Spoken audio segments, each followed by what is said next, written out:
Hello everyone. तो आज की वीडियो में हम डिस्कस करेंगे पार्शियल डिफरेंशियल इक्वेशन का बहुत ही इंपॉर्टेंट क्वेश्चन जो कि एक सिंपल रिजल्ट पे है।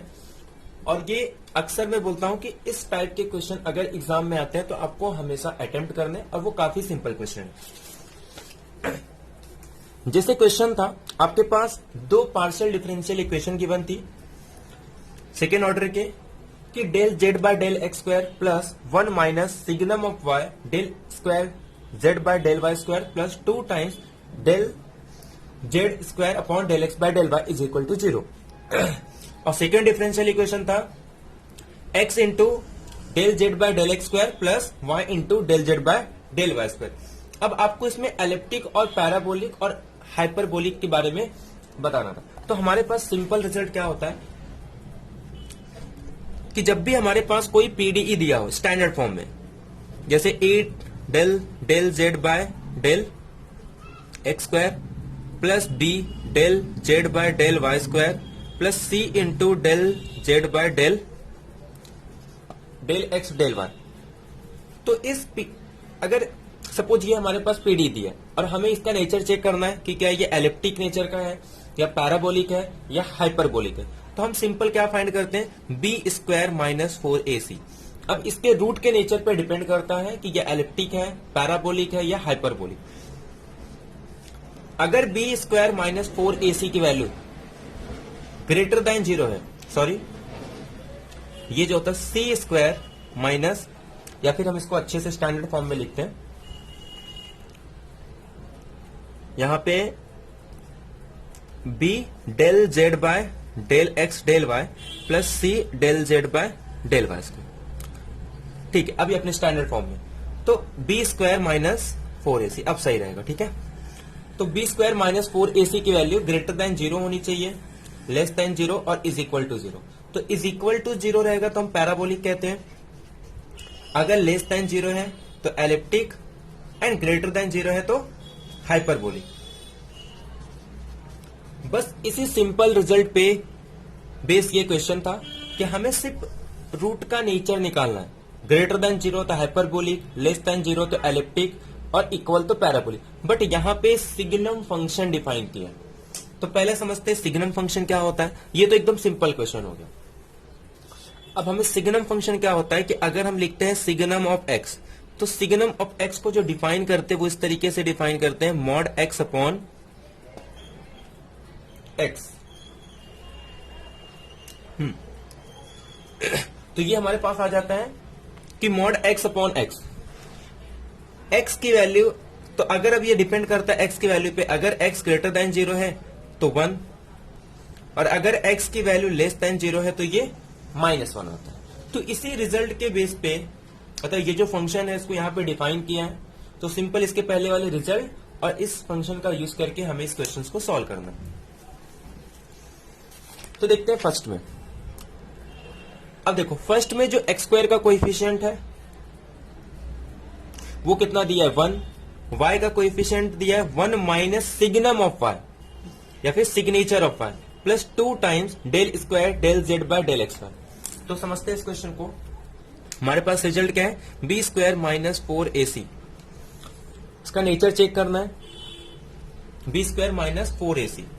तो b की वैल्यू यानी कि coefficient of del Z square upon del X Y, that is 2 का square minus 4 times del square del Z by del x square का कोएफिशिएंट क्या है, 1। और उसके बाद यहां पे डिफाइन किया है सिग्नम ऑफ वाई। अब अगर इसे हम सॉल्व करें तो 4 minus 4 plus 4 into signum of Y. अब ये इस पे डिपेंड करता है, तो ये तो 0 हो गई, यानी कि 4 टाइम्स सिग्नम ऑफ वाई पे डिपेंड करता है कि ये हमारी वैल्यू क्या होगी।